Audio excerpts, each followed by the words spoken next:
What's up guys? Let's start with a bang. So നമ്മൾ ഇന്ന് discuss ചെയ്യാൻ വേണ്ടി പോകുന്നത് എന്തിനെ കുറിച്ചാണ്? മാർക്കറ്റിനെ കുറിച്ചും അതിൻ്റെ എലമെന്റ്സിനെ കുറിച്ചും ആയിരിക്കും നമ്മൾ ഇന്ന് ഡിസ്കസ് ചെയ്യാൻ വേണ്ടി പോകുന്നത്. എക്കണോമിക്സ് ഭയങ്കര സിമ്പിൾ ആയിട്ടുള്ള ഒരു സബ്ജക്റ്റ് ആണ്. ആ സബ്ജക്റ്റ് പലരും പറയുന്ന ഭയങ്കര പാടാണ്. അങ്ങനെയുള്ളവരുടെ അടുത്ത് നിങ്ങൾ എന്താ പറയേണ്ടതെന്ന് അറിയോ? അക്കൂസേട്ടൻ ഉണ്ട്. അക്കൂസേട്ടൻ ഉള്ളതുകൊണ്ട് ഞങ്ങൾക്ക് എല്ലാ എക്കണോമിക്സ് സിമ്പിൾ ആണ്. So let's learn economics with Akkoosettan. So ഇന്ന് നമ്മൾ എന്താണ് മാർക്കറ്റ് എന്നുള്ള ഒരു ഐഡിയ പഠിക്കാൻ വേണ്ടി പോവുകയാണ്. അപ്പോൾ മാർക്കറ്റിന്റെ ഒരു ഡെഫിനിഷൻ പറയുകയാണെങ്കിൽ ഞാൻ ഒരു സിമ്പിൾ ഡെഫിനിഷൻ ഞാൻ വായിക്കാം. A means by which the exchange of goods and services takes place as a result of buyers and sellers being in contact with one another, either directly or through mediating agents or institutions. ആർക്കും ഒന്നും മനസ്സിലായിട്ടില്ല എന്നുള്ള കാര്യം എനിക്ക് പൂർണ്ണമായിട്ടും അറിയാം. എന്നപ്പോൾ അങ്ങനെ ഒരു സാഹചര്യത്തിൽ നമ്മൾ എന്താണ് ചെയ്യേണ്ടത്? ചുമ്മാ കുറേ ഡെഫിനിഷനും കാര്യങ്ങളും പഠിച്ചു പോയിട്ട് ഒരു കാര്യമില്ല. ലൈക്ക് എക്കണോമിക്സിൻ്റെ അകത്ത് പഠിക്കുമ്പോൾ നമ്മൾ കൺസെപ്റ്റ് എന്താണ് എന്നുള്ള ഒരു കാര്യം നമ്മൾ പഠിക്കണം. സോ ഇന്ന് എൻ്റെ കൂടെ നിങ്ങളെ മാർക്കറ്റ് എന്താണ്, മാർക്കറ്റിൻ്റെ എലമെൻറ്റ്സ് എന്താണ് എന്ന് പഠിപ്പിക്കാൻ വേണ്ടി വന്നിരിക്കുന്ന ആരൊക്കെയാണ്? അയൺമാനും ഉണ്ട്, താനോസും ഉണ്ട്. നമുക്ക് സിമ്പിളായിട്ട് അവരുടെ കഥയിലോട്ട് പോകാം. അതായത് താനോസിനെന്ന് പറഞ്ഞിട്ടുണ്ട് പറമ്പുണ്ട്. ആ പറമ്പിൽ കിഴങ്ങ് കൃഷി നടത്തി കിഴങ്ങെല്ലാം എന്താണ് വിളവെടുപ്പും കഴിഞ്ഞ് ചാക്കിലാക്കി എങ്ങോട്ട് കൊണ്ടുവരുന്നു? അയാൾ കടയിൽ കൊണ്ടുവരുന്നു. താനോസ് കടയിൽ കൊണ്ടുവരുന്നു. കടയിൽ കൊണ്ടുവന്നപ്പോഴത്തേക്ക് ആരാണ് അവിടെ വന്നപ്പോഴത്തേക്കും പൊട്ടറ്റോ വാങ്ങാൻ വേണ്ടി ആരാണ് വരുന്നത്? അയൺമാൻ വരുന്നു. അങ്ങനെ ഏറ്റവും അവസാനം രണ്ടുപേരുടെ ഒരു പറഞ്ഞുറപ്പിച്ച ഒരു വിലക്കകത്ത് പൊട്ടറ്റോ വിൽക്കുന്നു. ഏറ്റവും അവസാനം കൈ കൊടുത്ത് സലാം പറഞ്ഞ് രണ്ടുപേരും പോകുന്നു. അപ്പോൾ ഇതിൻ്റെ അകത്തുനിന്ന് എന്താണ് മാർക്കറ്റ് എന്നുള്ള ഒരു ഐഡിയ ആയിരിക്കും നമ്മൾ ഇത് പഠിക്കാൻ വേണ്ടി പോകുന്നത്. സോ ആദ്യം എന്താണ് നടക്കുന്നതെന്ന് പറഞ്ഞിട്ടുണ്ടെങ്കിൽ താനോസ് തൻ്റെ പൊട്ടറ്റോയുമായിട്ട്, അതായത് 50 ചാക്ക് പൊട്ടറ്റോ ഉണ്ടെന്ന് വിചാരിക്കുക. 50 ചാക്ക് പൊട്ടറ്റോ ആയിട്ട് കടയിലോട്ട് പോകുന്നു. അവിടെ ആര് വരുന്നു? അയൺമാൻ വരുന്നു. അയൺമാൻ എന്താണ് വേണ്ടത്? അയൺമാന് പൊട്ടറ്റോ വേണം. 50 ചാക്കിന് എന്താണ്, അതായത് ഒരു ചാക്കിന് 10 രൂപ എന്നുള്ള കണക്ക് വരുമ്പോഴത്തേക്കും 500 രൂപയ്ക്ക് രണ്ടുപേരുടെ കച്ചവടം ഉറപ്പിക്കുന്നു. സോ ഇവിടെ ബയ്യർ ആരാ? അതായത് ശ്രദ്ധിക്കണം, ഒരു മാർക്കറ്റ് എന്ന് പറയുന്നതിൻ്റെ അതായത് ടോട്ടൽ കൺസെപ്റ്റ് ആണ് നമ്മളിവിടെ പറഞ്ഞു പോകുന്നത്. സോ ഇവിടെ ബയ്യർ ആരായിരിക്കും? ബയ്യർ അയൺമാനാണ്. സെല്ലർ ആരായിരിക്കും? സെല്ലർ എന്ന് പറയുന്നത് ആരാണ്? താനോസ് ആണ്. ഈ സെല്ലറിൻ്റെ സൈഡിൽ നിന്നാണ് സപ്ലൈ ഉണ്ടാകുന്നത്. അതായത് ഒരു സാധനം സപ്ലൈ, അതായത് സാധനം വിൽക്കാൻ വേണ്ടി കൊണ്ടുവന്ന് ആരാണിത് പ്രൊഡ്യൂസ് ചെയ്യുന്നത്, അല്ലെങ്കിൽ ഈ ഗുഡ്സോ സർവീസസോ ആരാണ് പ്രൊഡ്യൂസ് ചെയ്യുന്നത്, അവിടെ നിന്നാണ് സപ്ലൈ. ഈ സെല്ലറിൻ്റെ സൈഡിൽ നിന്നാണ് സപ്ലൈ ഉണ്ടാകുന്നത്. ദെൻ ബയ്യറിൻ്റെ സൈഡിൽ എന്താ? ബയ്യർ ആവശ്യക്കാരനാകുമ്പോൾ ഡിമാൻഡ് ആരുടെ സൈഡിലാണ്? ബയ്യറിൻ്റെ സൈഡിലാണ്. അപ്പോൾ എന്താണ് മാർക്കറ്റ് എന്ന് പറഞ്ഞിട്ടുണ്ടെങ്കിൽ, അതായത് അവിടെ ഒരു സ്ഥലം, വിർച്വൽ ആകാം, നോൺ വിർച്വൽ ആകാം. ഇപ്പോൾ ഓൺലൈനായിട്ട് വരെ മാർക്കറ്റുകളുണ്ട്, ഓൺലൈൻ മാർക്കറ്റുകളുണ്ട്, ഇ കൊമേഴ്സ് വെബ്സൈറ്റും കാര്യങ്ങളും എല്ലാം ഉണ്ട്.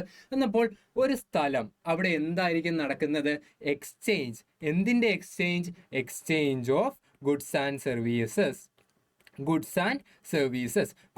സർവീസസ് എന്ന് പറഞ്ഞു കഴിയുമ്പോഴത്തേക്ക് എന്തെങ്കിലും ഉൽപ്പാദനം അല്ലെങ്കിൽ എന്തെങ്കിലും ഒരു പ്രൊഡക്റ്റ് അല്ലെങ്കിൽ ഒരു സേവനം, ഇത് രണ്ടും എക്സ്ചേഞ്ച് ചെയ്യുന്ന ഒരു സ്ഥലത്തിനെയാണ് നമ്മൾ മാർക്കറ്റ് എന്ന് പറയുന്നത്. സിമ്പിൾ ഡെഫിനേഷൻ പറയുകയാണെങ്കിൽ market is a collection of buyers and sellers with the potential trade. അതായത് കൈമാറ്റം ചെയ്യാനും അല്ലെങ്കിൽ കച്ചവടം നടക്കുന്ന ഒരു സ്ഥലത്തിനെ നമുക്ക് എന്ത് പറയാൻ പറ്റും? അവിടെ ബയ്യറും സെല്ലറും ഉണ്ട്, അതിന് നിശ്ചിത വിലയുണ്ട്, സാമഗ്രികളും സാധനങ്ങളും അല്ലെങ്കിൽ സേവനങ്ങളോ കാര്യങ്ങളോ എല്ലാം ഉണ്ട്.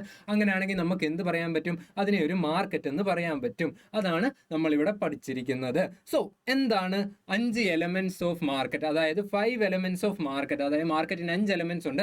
ആദ്യത്തെ സ്റ്റോൺ എന്താണ്? ആദ്യത്തെ സ്റ്റോൺ ബയ്യർ ആൻഡ് സെല്ലർ. അതായത് ആദ്യത്തെ ഇത് വരുന്നത് ഫസ്റ്റ് എലമെന്റ് എന്താണ്? ബയ്യറും ഉണ്ടായിരിക്കും സെല്ലറും ഉണ്ടായിരിക്കും. ആരാണ് ഇവിടെ ബയ്യർ? അതായത് അയൺമാനാണ് ഇവിടെ ബയ്യർ. ബയ്യർ. ആരാണ് ഇവിടുത്തെ സെല്ലർ ആരാണ്? താനോസ് ആണ് ഇവിടുത്തെ സെല്ലർ. അങ്ങനെ വന്നു കഴിയുമ്പോഴത്തേക്കും ഫസ്റ്റ് എലമെന്റ്, മാർക്കറ്റിന്റെ ഫസ്റ്റ് എലമെന്റ് എന്താ? ഒരു ബയ്യർ ഉണ്ടായിരിക്കും. സെക്കൻഡ് എന്ന് പറയുന്നത് എന്താണ്? ഒരു പ്രൊഡക്റ്റോ അല്ലെങ്കിൽ ഒരു സർവീസോ ഉണ്ടായിരിക്കും. Product or service.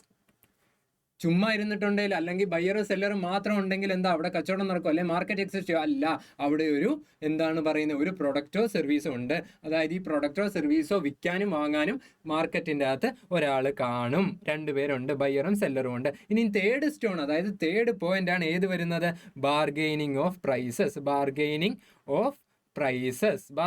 പ്രൈസസിൻ്റെ അകത്ത് വരുമ്പോഴത്തേക്കും എന്താണ്? 2 പേര് തമ്മിൽ പറഞ്ഞുറപ്പിച്ച് ഒരു വിലയിലെത്തുന്നുണ്ട്. ഇപ്പം നമ്മളിവിടെ പറഞ്ഞു 50 ചാക്കിന് 10 രൂപ ഒരു ചാക്കിന് വീതം കൊടുത്ത് 500 രൂപ എന്നുള്ള രീതിക്ക് പറഞ്ഞ് നമ്മൾ കച്ചവടം ഉറപ്പിച്ചു. അന്നപ്പോൾ അവിടെ ഒരു ബാർഗൈനിങ് പ്രൈസസ് ഉണ്ട്. രണ്ടുപേർക്കും എന്താണ് പറയുന്നത്, ഒരു മിഡിലിൽ വന്ന് രണ്ടുപേരും കൈ കൊടുത്ത് പിരിഞ്ഞ് പോകാൻ പറ്റുന്ന ടൈപ്പ് ഒരു പ്രൈസ് അവിടെ സെറ്റ് ചെയ്തിട്ടുണ്ട്. അതാണ് ഫോർത്ത്, അതായത് തേർഡ് സ്റ്റോൺ ആയിട്ട് നമ്മൾ എന്ത് പറയുന്നത്, ബാർഗൈനിങ് പ്രൈസസ് എന്ന് പറയുന്നത്, ബാർഗൈനിങ് ഓഫ് പ്രൈസസ്. ഇപ്പോൾ രണ്ടുപേർക്കും എന്താ പ്രൈസിനെ കുറിച്ച് അറിയാം, അതായത് ഗുഡ്സിൻ്റെയും സർവീസിൻ്റെയും ഡിമാൻഡിനെ കുറിച്ചും കാര്യങ്ങളെക്കുറിച്ചും എല്ലാം അറിയണമെങ്കിൽ അവിടെ മാർക്കറ്റിനെ കുറിച്ചുള്ള നോളജ്, അല്ലെങ്കിൽ എന്താണ് മാർക്കറ്റിനെ കുറിച്ചുള്ള കറക്റ്റായത്, അതായത് മാർക്കറ്റിൻ്റെ അകത്തുള്ള കണ്ടീഷൻസും കാര്യങ്ങളും, എത്രയ്ക്ക് വിറ്റാൽ എത്ര ലാഭം കിട്ടും എന്നുള്ള കാര്യങ്ങളെല്ലാം മാർക്കറ്റിനെ കുറിച്ച് അങ്ങ് അറിഞ്ഞിരിക്കണം. എന്നിപ്പോൾ ഫോർത്ത് സ്റ്റോൺ, അതായത് ഫോർത്ത് പോയിന്റ് എന്താണ് വരുന്നത്, bargaining knowledge about market condition, knowledge about market condition. ഇനിയും ലാസ്റ്റ് സ്റ്റോൺ, അതായത് ലാസ്റ്റ് പോയിന്റ്, അതായത് എലമെന്റ്സ്, മാർക്കറ്റ് എലമെന്റ്സിൻ്റെ അകത്ത് ലാസ്റ്റ് ഇതെന്ന് പറയുന്നത് one price for a product or service at a given time, product or service at a given time. ഇത്രയുമാണ്. അതായത് ഒരു സമയത്ത് അല്ലെങ്കിൽ ഒരു നിശ്ചിത സമയത്ത് എന്തായിരിക്കും ഒരു പ്രൊഡക്റ്റ് ആയിരിക്കും വിൽക്കുന്നത്, എന്തിന് കറക്റ്റായിട്ടുള്ള ഒരു പ്രൈസും കാണും. ആ ഒരു ഗിവൺ ടൈം അല്ലെങ്കിൽ ഒരു സ്പെസിഫിക് ആയിട്ടുള്ള ടൈമിൽ എന്തായിരിക്കും ഒരു പ്രൊഡക്റ്റ് ഒരു ഇത്ര രൂപയ്ക്കെന്ന് പറഞ്ഞ് മാർക്കറ്റിൻ്റെ അകത്ത് വിൽക്കുന്നുണ്ടായിരിക്കും. ഇതൊക്കെയാണ് എന്തിൻ്റെ അകത്ത് വരുന്നത്, നമ്മളെ അപ്പോൾ മാർക്കറ്റിനെ കുറിച്ചുള്ള കൺസെപ്റ്റ് എന്താണെന്നും മാർക്കറ്റ് എലമെന്റ്സ് എന്താണെന്നും ആരാ പഠിപ്പിച്ചു തന്നേക്കുന്നത്, താനോസും പഠിപ്പിച്ചു തന്നു, നമ്മുടെ അയൺമാനൂടെ അങ്ങനെ പഠിപ്പിച്ചു തന്നിരിക്കുകയാണ്. സോ ഇനി നിങ്ങൾക്ക് ഇൻഫോർമേറ്റീവ് ആയിട്ടുള്ള എക്കണോമിക്സ് കണ്ടന്റുകൾ, നിങ്ങൾക്ക് ഡൗട്ടുള്ള കണ്ടന്റുകൾ എന്തെങ്കിലും വേണമെന്നുണ്ടെങ്കിൽ എന്താണ് ചെയ്യേണ്ടത്, നിങ്ങൾ കമന്റ് ബോക്സിൽ ഇടണം. ഏത് ടോപ്പിക്കാണോ നിങ്ങൾക്ക് വേണ്ടത് അത് കമന്റ് ബോക്സിൽ ഇടുക. അതേപോലെ തന്നെ എന്ന് പറഞ്ഞിട്ടുണ്ടെങ്കിൽ വീഡിയോയ്ക്ക് ലൈക്ക് ചെയ്യണം, അതേപോലെ ചാനൽ സബ്സ്ക്രൈബ് ചെയ്യണം. ഇതേപോലെയുള്ള ഇൻഫോർമേറ്റീവ് ആയിട്ടുള്ള കണ്ടന്റ്സ് നിങ്ങൾക്ക് എന്താണ് പഠിക്കാൻ വേണ്ടി കുറേ ഉണ്ട് താനും എക്കണോമിക്സിൻ്റെ അകത്ത്. അതെല്ലാം അക്കുസേട്ടൻ സിമ്പിളായിട്ട് പറഞ്ഞു തരുന്നതായിരിക്കും. അപ്പോൾ നെക്സ്റ്റ് വീഡിയോയിൽ നമുക്ക് കാണാം. Okay, by.